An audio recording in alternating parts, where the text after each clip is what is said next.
Salamat po, ha. Para saan?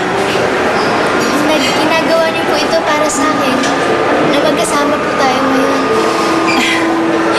Masaya ka ba? Opo naman. Excited nga po ako kasi alam ko na mauulit pa to eh. Makakabawi po tayo sa lahat ng mga panahon na hindi tayo magkasama.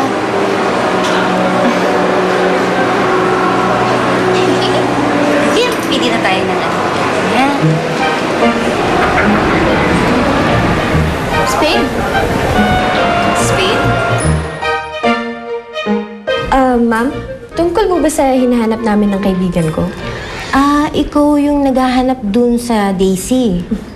Sandali lang, ha? Ito yung mga picture, so pwede mo na siyang makita dito. Sige po.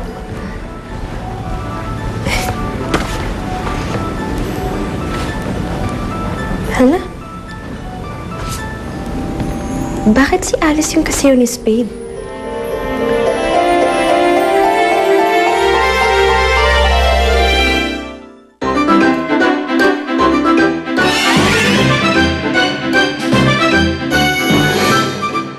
Wala kang karapatan saktan ng feelings niya. But she fooled us all. Pinamukha niya tayong tanga. Hindi pa rin rason para payakin mo si Alice ng ganun-ganun lang. Gagawa na lang ulit ako ng gayuma para mapalambot natin yung Spade na yon. Magkukulam talaga yung bruhang yon. Ang pangit na ng itsura, ang pangit pa ng ugali. Hindi ka masasabi mo! Ano ba? Yung anak mo, niloko ang anak ko. Pagkatapos pupunta pa kayo dito. Ano tawag mo doon, di ba? Makapal! Nya! Ay! Walang yakap! Dapat mahanap ko yung bagong address ni Esmeralda. Casa Luna Subdivision.